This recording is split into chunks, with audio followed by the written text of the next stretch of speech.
पश्चिम बंगाल में बीजेपी कार्यकर्ता देवाशीष आचार्य की गुरुवार 17 जून को संदिग्ध परिस्थितियों में मौत हो गई।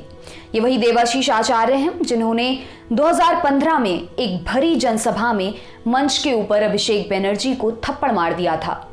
अभिषेक टीएमसी के वरिष्ठ नेता हैं और सीएम ममता बनर्जी के भतीजे भी हैं। देवाशीष के परिजनों का आरोप है कि उनकी हत्या हुई है। अद्विक को ब्लड कैंसर है। उसके माँ बाप उसके इलाज कराने में असमर्थ हैं। इन्हें आपकी एक छोटी सी मदद की जरूरत है। डिस्क्रिप्शन में दिए हुए लिंक पर जाएं और अद्विक की उम्मीद बने।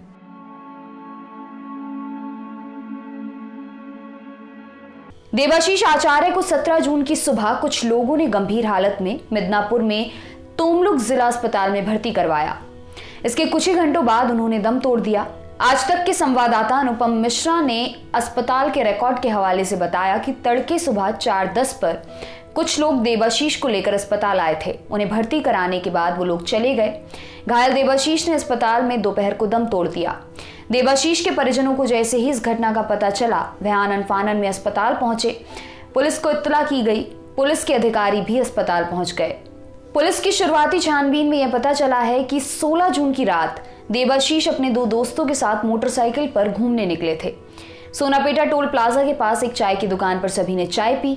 इसी दौरान देवाशीष के मोबाइल पर किसी का फोन आया। वह दोनों दोस्तों को छोड़कर वहां से निकल गए।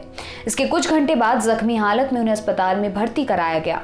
पुलिस ये पता लगाने में जुटी हुई है कि देवाशीष को अस्पताल में भर्ती कराने वाले आखिर कौन थे। देवाशीष आचार्य का नाम 2015 में तब सुर्खियों में आया था जब पूर्वी मिदनापुर के चंडीपुर में जनसभा के दौरान उन्होंने अभिषेक बनर्जी को थप्पड़ मारा। इसके बाद देवाशीष की टीएमसी कार्यकर्ताओं ने पिटाई भी कर दी थी और पुलिस को सौंप दिया था। तब घरवालों ने दावा किया था कि देवाशीष की मानसिक स्थिति ठीक नहीं है। इस घटना के बाद टीएमसी नेता अभिषेक बनर्जी ने तो देवाशीष को माफ करने की बात कही थी, लेकिन कुछ नेता काफी तैश में नजर आए थे।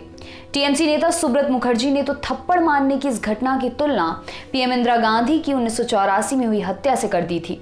सुब्रत मुखर्जी ने कहा था, जब इंदिरा गांधी की हत्या हुई थी तो बहुत से लोग मरे थे, यहाँ पर ऐसा कुछ नहीं हुआ है, युवक अब भी जिंदा है।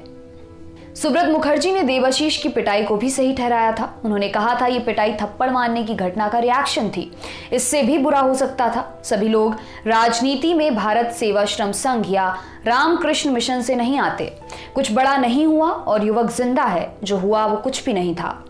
जब देवाशीष को बंगाल पुलिस के हवाले किया गया तो पुलिस ने भी उन पर गंभीर धाराओं में मामला दर्ज किया।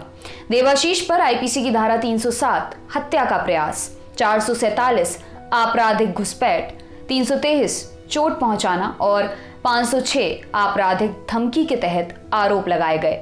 वहीं पिटाई करने वाले टीएमसी कार्यकर्ताओं पर भी धारा 308 गैर इरादतन हत्या का प्रयास के तहत केस दर्ज किया गया।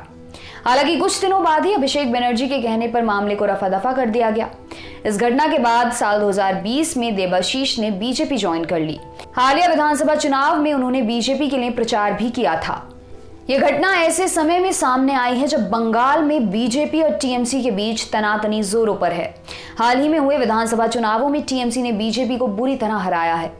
चुनाव खत्म होने के बाद भी सियासी माहौल गरमाया हुआ है। कुछ दिन पहले ही बीजेपी के राष्ट्रीय उपाध्यक्ष मुकुल रॉय बीजेपी को छोड़कर फिर से टीएमसी में शामिल हो गए हैं।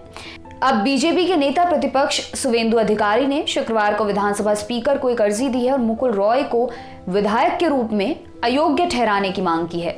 और भी कई बीजेपी नेताओं के टीएमसी में आने के कयास लगाए जा रहे हैं। सीएम ममता बनर्जी और गवर्नर जगदीप धनखड़ के बीच विवाद चल ही रहा है। ममता बनर्जी लगातार गवर्नर पर बीजेपी का पक्ष लेने का आरोप लगा रही हैं। केंद्र से धनखड़ को वापस बुलाए जाने की मांग भी कर दी है।